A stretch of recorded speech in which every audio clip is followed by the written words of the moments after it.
Hola, ¿qué tal? Muy buenas tardes, compañeras, compañeros. Espero que se encuentren muy bien. Un gusto volver a estar con ustedes. Y vamos a continuar con las temáticas, con la temática que ya estábamos platicando desde sesiones anteriores. Habíamos platicado la importancia del eclecticismo, qué es el eclecticismo, cómo se diferencia del historicismo, la influencia de una serie de tendencias, cómo fueron influyendo en lo arquitectónico, algunos elementos o hechos históricos que también fueron influenciando en el devenir arquitectónico, la influencia del positivismo, la importancia de las exposiciones universales, como esta competencia cultural y tecnológica entre Gran Bretaña y el periodo victoriano, y Francia con la Belle Époque. Recordemos que esta bella época o la Belle Époque de 1871 a 1914 vendría a generar un progreso económico, artístico, cultural, eh, sobre todo en lo que es Europa, gracias a la segunda revolución industrial o la segunda etapa de la revolución industrial. Vamos a encontrar cómo eh, la aristocracia o la burguesía financiera o empresarial que se beneficia por la industrialización comienza a generar cambios en la forma de entender lo social y cómo esto repercute en la arquitectura, y la arquitectura busca ser un reflejo del progreso, de la paz, de la paz, del orden, de lo industrial, de lo económico, de lo financiero, mientras que el proletariado y el obrero se encuentran en pésimas condiciones laborales y económicas. Cómo surgen nuevas actividades deportivas, nuevas actividades recreativas, la importancia del arte, etcétera. En el caso de Estados Unidos vemos que será una nación que va a seguir las características de Francia como la gran potencia hegemónica cultural de la Belle Époque, que terminó generando obras en donde se pudiera ver esta armonía entre el academicismo francés y los avances tecnológicos de la revolución industrial. Ahí podemos ver nosotros en una fotografía cómo hay un esqueleto de hierro forjado, vaciado, y hay ciertos envolventes de cantería para recubrir estos elementos de hierro, generando un equilibrio entre los aspectos tecnológicos del momento, constructivos tecnológicos del momento, y los aspectos académicos, estéticos, eh, del momento del eclecticismo y de la academia francesa. Pero va a pasar un hecho funesto en Chicago, que será un gran incendio en octubre de 1871 que arrasaría gran parte de la ciudad, lo cual, lejos de estancar el desarrollo arquitectónico del país o de la región, potencializó una tendencia que terminaría influenciando también a otras partes del mundo, que se le conoce como la Escuela de Chicago. La escuela no es una academia, no es como la Academia de las Bellas Artes del París. La escuela se refiere a cómo una serie de arquitectos o ingenieros arquitectos principalmente estarían influenciados entre sí, generando, pensando, teorizando y generando una arquitectura que tuviera ciertos elementos en común. A eso es lo que se conoce como escuela de. Un ejemplo de ello, y lo vimos el semestre anterior con la familia Churriguera. La escuela de lo churrigueresco o de Churriguera terminaría siendo eso. No era una escuela o un gremio escuela, no. Era como una tendencia, terminó siendo asimilada por una serie de arquitectos o de artistas, arquitectas que de pronto generarían un lenguaje en común. A eso se refiere la Escuela de Chicago. Podemos nosotros ver que a partir de este funesto acontecimiento, la Escuela de Chicago, que tendría un desarrollo entre 1871 y 1905, vamos a encontrar que será pionera en el desarrollo de cimentaciones de concreto armado. Aquí ya no vemos estas cimentaciones de piedra, y ahora encontramos cómo emplean el cemento Portland más las ventajas del hierro vaciado, como son estos elementos laminados, varillas, etcétera, para generar en la mezcla de los dos pues concreto armado, ¿ok? No hormigón, ese es un término muy europeo, concreto armado. Y lo vamos a utilizar en suelos que tienen poca resistencia y un edificio que tiene un mayor peso. Por lo tanto, se emplearán pilotes de concreto. Recordemos unos enormes cilindros que se van a hincar en el suelo y que estos, en suma, generarán una plataforma que servirá como cimentación de todo un edificio. Vamos a encontrar estructuras de hierro, sobre todo marcos rígidos, en donde las columnas son de hierro y la trave es de hierro. Ambas estructuras estarán remachadas y generarán además, será importante tener un recubrimiento de cantería. Por lo tanto, muchas veces no se ve la estructura o el esqueleto, ya que este está cubierto por cantería. Vamos a encontrar que se elimina como tal el muro de carga en las fachadas y ahora surge algo que se llama muros cortina. ¿Qué significa? Todo esto que estamos viendo, evidentemente las ventanas no cargan.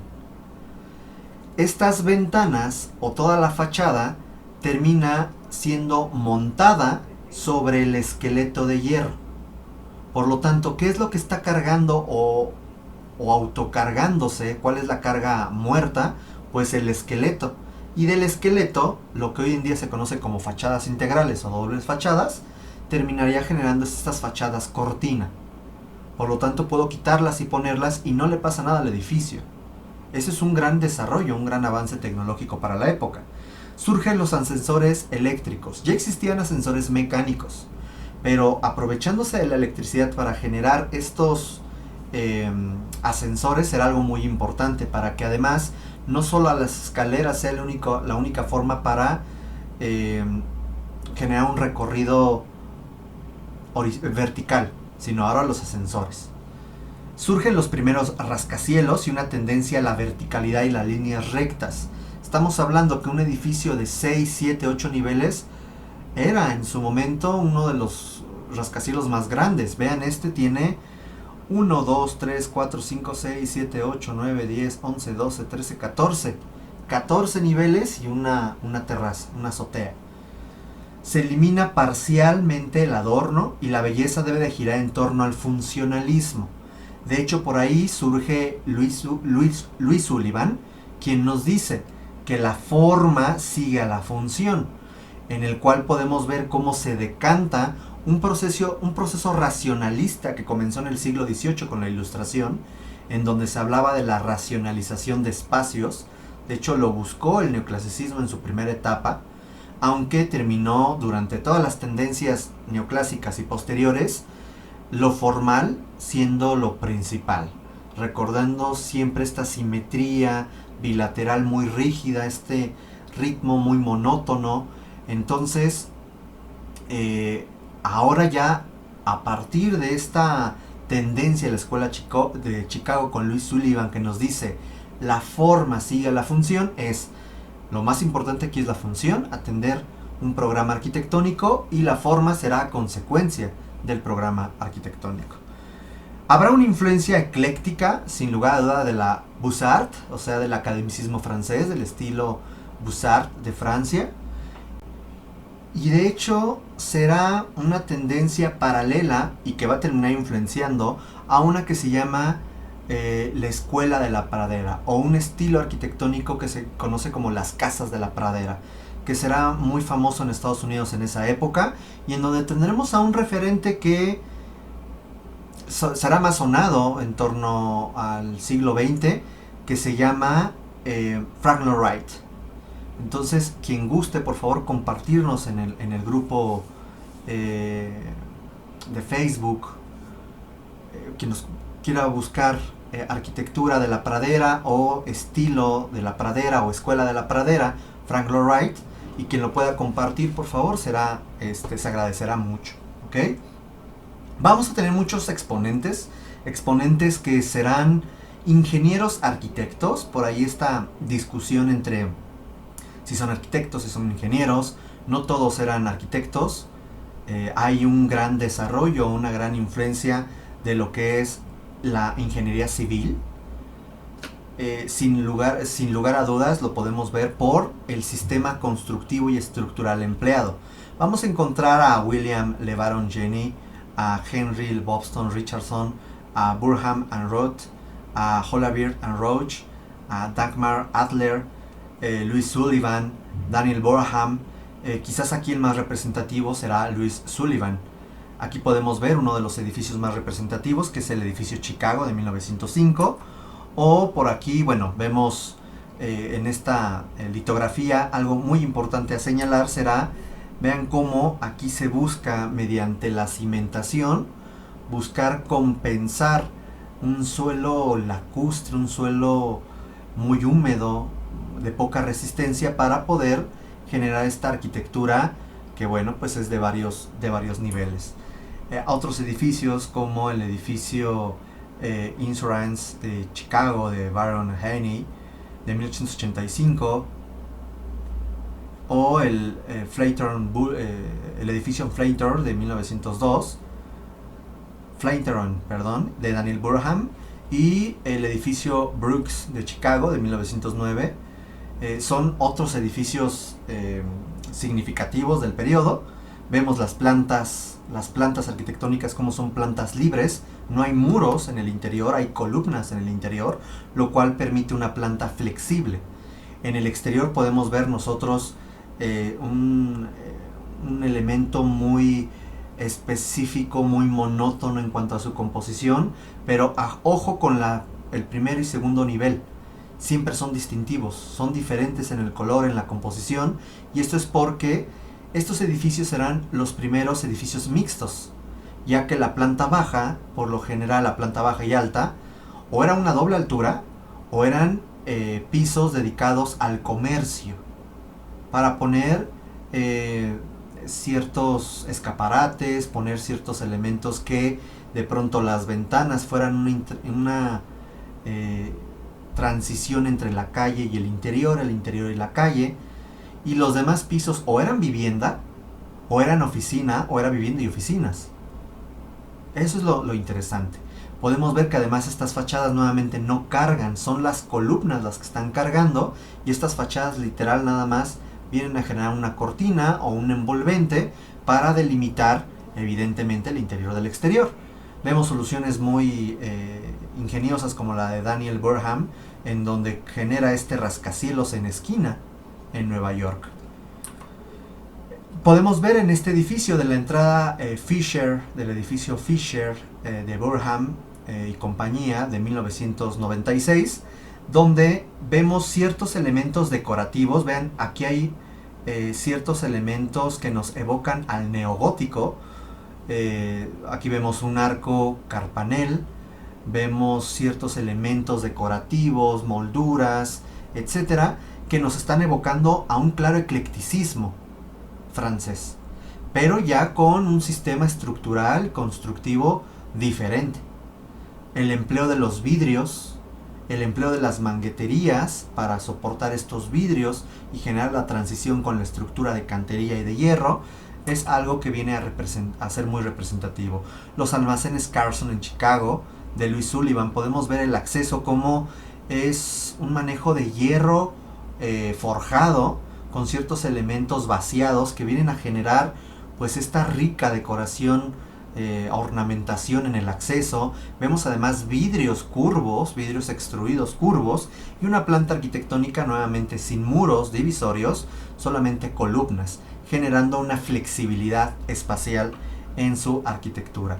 Y vemos cómo los espacios de servicios están hasta el fondo o a los lados para permitir al centro y hacia la calle una libertad en el desarrollo de los espacios, la flexibilidad espacial. O este otro edificio de San Luis, Missouri de 1891 de Louis Sullivan, podemos ver nuevamente cómo hay un esqueleto de hierro en el cual se busca recubrir el mismo esqueleto con esta serie de elementos cerámicos y de cantería para generar la volumetría final del edificio, y podemos ver en el remate del mismo como hay una serie de elementos decorativos, así como estas pilastras con un remate y estos elementos a manera de antepecheros que está entre el remate superior de una ventana y el remate inferior de la siguiente ventana, como hay una serie de decoraciones que generan un lenguaje ecléctico muy influenciado por Francia. ¿Ok? Aquí dejamos esta parte de la escuela de Chicago y bueno, ¿qué está pasando ahora con una nueva tendencia que surge que se llama el modernismo? Bien, entonces estamos nosotros viendo aquí la fotografía de algo que de pronto podemos nosotros reconocer la influencia de ciertos elementos que hemos visto anteriormente, como la influencia de los elementos estructurales y constructivos de la Revolución Industrial, ciertos elementos decorativos que nos pueden, que aluden, mejor dicho, al eclecticismo, pero de pronto ya estos elementos ondulados o ciertos elementos de la decoración, de pronto para nosotras y nosotros en este momento es nuevo. Resulta que surge una tendencia arquitectónica, otra nueva tendencia arquitectónica o tendencia artística llamada el modernismo. Y vamos a ir situándonos qué está pasando. A ver, ya por ahí nosotros habíamos visto las grandes exposiciones universales, la de 1899 y 1900 en París, vendrán a ser un gran referente colocando a Francia como la potencia hegemónica y la potencia hegemónica cultural del mundo occidental. Considerando que además en 1901 la muerte de la reina Victoria da pie al final de la época gloriosa victoriana y bueno, pues Francia no por eso de pronto terminará eclipsando la importancia o la gran influencia de Gran Bretaña, pero sin lugar a dudas terminará siendo un gran referente en la época. Justamente a final del siglo XIX, de este periodo decimonónico, podemos encontrar que la misma sociedad francesa comienza también a buscar nuevas alternativas. Sí surge gracias a la Belle Époque o durante la Belle Époque y estas influencias del positivismo, de la revolución industrial, de los beneficios financieros de la industrialización, etcétera, cómo la sociedad fue buscando nuevas formas de entretenerse, nuevas formas de generar su recreación. Y justamente dentro de esta vida urbana y cosmopolita, veamos esta fotografía, cómo se ve imponente la torre de los 300 metros que buscaba ser el acceso a la exposición universal de 1899. Bueno, pues esta sociedad, este estilo de vida, estas formas buscan cambiar poco a poco. Y lejos de generar un cambio muy drástico, comienzan a buscar otras formas de expresarse. ¿Ok? Podemos ver aquí parte de la socialité, de esta alta esfera social que se va generando gracias a los beneficios ya no aristócratas o de la antigua burguesía, sino de la nueva burguesía, de la nueva aristocracia que se generó por el desarrollo industrial. Estos magnates financieros y sus familias, los grandes profesionistas, abogados, doctores, arquitectos, ingenieros, etcétera, artistas que comienzan a tener una vida pues muy rica, muy variada en cuanto a sus gustos, su forma de vestir, la música, la forma de querer decorar sus entornos. Y ya por ahí nosotros habíamos visto, y de hecho nuevamente aquí les pongo esta línea del tiempo que les he estado yo haciendo y que hemos estado aumentándole cosas. De hecho, ya aquí le habíamos aumentado la duración de estas exposiciones universales hasta 1914, cuando inicia la Primera Guerra Mundial. Aquí encontramos la ubicación cronológica de la escuela de Chicago. Vean cómo coincide con la Belle Époque. Y podemos ver cómo la escuela de Chicago va a influenciar, sí, al sistema estructural, a los sistemas constructivos del academicismo francés, Pero el academicismo francés también va a influenciar la praxis y el desarrollo arquitectónico de la Escuela de Chicago. Va a existir cierta influencia. No la sustituye, no sustituye una a la otra, sino vienen a enriquecerse. Por ahí el realismo pictórico estaba terminando, ya estamos hablando de 1870, comienza a eclipsarse o terminar su influencia, y el academicismo pictórico termina siendo el que va a prevalecer, pero mientras que el realismo comienza a morir, surge una serie de nuevas inquietudes pictóricas que conoceríamos como vanguardias. Las vanguardias como tal será un fenómeno artístico plástico, pictórico, que vamos a encontrar a inicios del siglo XX, pero que en torno a 1860, 1870, 70 y tantos, encontraremos una de las primeras vanguardias, que conoceremos como el expresionismo. Este expresionismo será algo que buscará también familiarizarse la aristocracia con esta nueva forma pictórica, pero el academicismo pictórico plástico será el que tendrá la principal relevancia. Quiero que pongamos atención justamente en este punto, en la siguiente diapositiva. Es la misma lámina, pero se agregan ciertos elementos que no estaban. Ok, resulta que aquí tenemos una manchita entre 1880 a 1890, algo que dice A y C. Esto es lo que se conoce como el Arts and Crafts, y es un movimiento que se da en Gran Bretaña. Pero es un movimiento que se da en contra del desarrollo industrial en las artes, ¿ok? Y que va muy allegado, muy familiarizado con el historicismo. Recordemos que el historicismo será una tendencia arquitectónica que buscará, más bien que será impulsada por el periodo victoriano en Gran Bretaña, ¿ok? Mientras que el eclecticismo será impulsado por el academicismo francés en la Belle Époque. ¿Okay? Y el Arts and Crafts dará como pie a algo que se llama el modernismo, que en los diferentes países terminará mezclándose con el academicismo o el eclecticismo, y que sumará elementos del Arts and Crafts y se mezclará o sumará elementos del eclecticismo francés. Punto. Este modernismo, que se fue identificando como el arte nuevo, en Francia fue llamado como el Art Nouveau, el arte nuevo.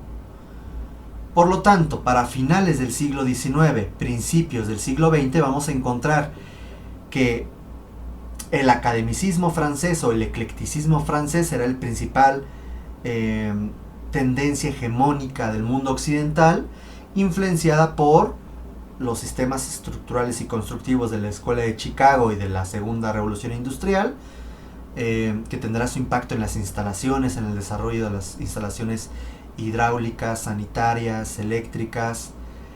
Vamos a encontrar las influencias del modernismo, conocido como el Art Nouveau, la importancia de las exposiciones universales, la importancia del positivismo como filosofía francesa. Encontraremos cómo hay una serie de vertientes y de influencias que comienzan a amalgamarse, a hilvanarse, y que genere una forma de entender la arquitectura y el arte que terminará influenciando a México en el llamado Porfiriato. ¿Ok? Todo lo que hemos visto es cómo todo esto terminará influenciando a la arquitectura del Porfiriato, que veremos ya en, si no me equivoco, 1 o 2 sesiones. No, la siguiente sesión. ¿Ok? Entonces, por aquí tenemos algunas imágenes de este expresionismo con Auguste Rodin, Edouard Monet, Auguste Renoir. Bueno, ya lo había mencionado Francia como referente, de ahí estos nombres.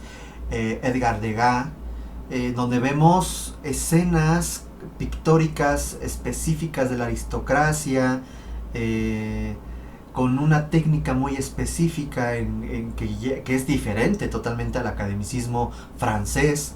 De pronto, como este expresionismo busca otras alternativas plásticas, y nuevamente en Francia, a Claude Monet, a Paul Cézanne, a Paul Gauguin, a Georges Seurat, a Vincent van Gogh, que se conoce como el post-expresionismo, etc. ¿Qué está pasando en este entonces, en este momento, no en Francia, sino fuera de Francia, en lo que se conoce como Gran Bretaña, el poderoso imperio británico? Pues resulta que surge un movimiento muy cortito, duró escasos 10 años, que se conoce como el Arts and Craft. Y el Arts and Craft, en donde tenemos a William Morris como el principal referente teórico de este movimiento, él buscaba democratizar la belleza o socializar el arte. Decía, el arte no tiene por qué ser elitista, y el arte debe estar al alcance de la gente, del pueblo, del obrero y proletariado, del artesano. Y entonces él buscaba, como una alternativa ante el academicismo francés, ante el desarrollo historicista victoriano y la industrialización, una tendencia en donde se idealizara lo romántico de lo medieval y lo gremial.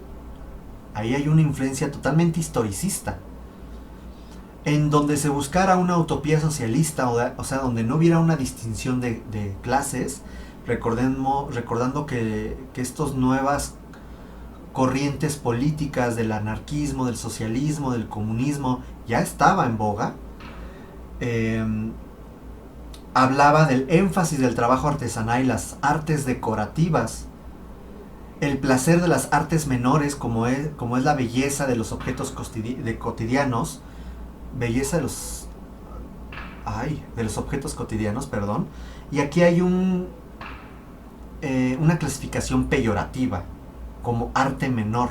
O sea, es aquella actividad artística que no es una bella arte, que hoy en día se conoce como simplemente una actividad artística, en donde encontramos aplicaciones con cerámicas, maderas, metales, vidrio, etcétera, que de pronto parecieran no tener cabida dentro de las 7 bellas artes, pero que por la arquitectura, la pintura y la arquitectura fueron siempre muy empleados, y que tienen un fuerte desarrollo artesanal. Entonces, el Arts and Craft dice bienvenido, artes y oficios, es a lo que se refiere el Arts and Craft.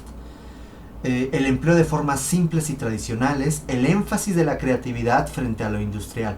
Él decía, lo industrial pareciera que está haciendo que se esté perdiendo la esencia de lo humano, el alma de lo humano. Y es una crítica muy certera.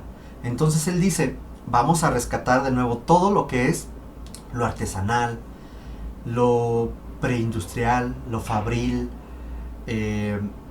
que tenga que ver mucho con la creatividad y las habilidades manuales, ¿ok?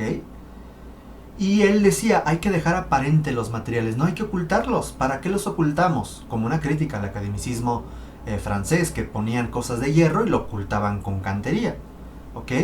Y aquí vemos algunas de las producciones del Arts and Craft. De hecho, William Morris no era un arquitecto, se dedicaba a hacer tapices. Los tapices eran una solución decorativa muy utilizada durante finales del siglo XIX, principios del siglo XX, hasta avanzadas las décadas del siglo XX. Pero podemos ver el desarrollo de muebles a diferentes escalas, con el manejo de una serie de elementos artesanales en su aplicación, en su desarrollo, en su decoración. Y en la arquitectura como tal no habría una influencia específica que hablemos de una arquitectura Arts and Craft, pero sí podemos ver como una arquitectura historicista, que recordemos que es algo que se desarrolló en Alemania y Gran Bretaña, y que en Gran Bretaña sería el máximo referente.